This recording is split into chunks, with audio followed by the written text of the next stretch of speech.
Lord, have mercy. Lord, have mercy. Oh, Lord, have mercy. Save my soul.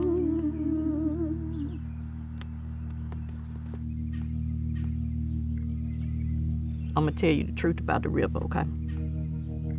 Now, the truth about the river is we didn't learn how to swim. Water to me was like, we don't do water. You know, but now I look at the water and it's beautiful.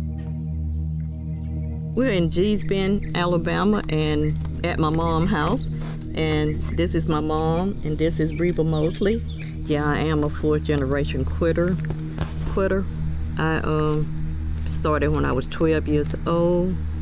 I really didn't want to, but it was something that was expected of the girls in Gee's Bend. You had to learn how to quilt. I got into it and I made quite a few quilts, and people brought it to our attention that, you know, about the quilts being art, and then I just started seeing art in things.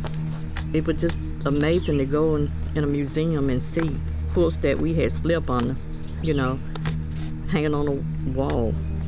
I started understanding that it wasn't just the quilt, this was my inheritance.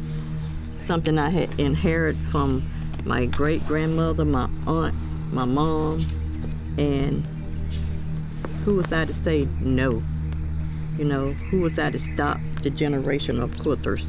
I guess the quilts was calling me back. I guess you might as well say calling me back home. I've never been ashamed of where I came from. I've never been ashamed to say I came from Gee's Bend. Even before the quilts got famous, I've never been ashamed of who I am, and I love home.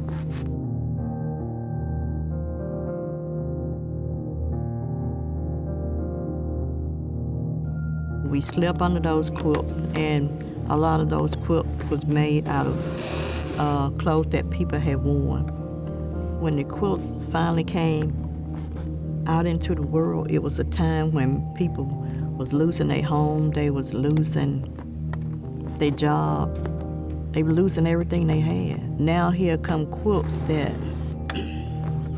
belong to people that had always had things taken away from them, that was always having that fight to survive.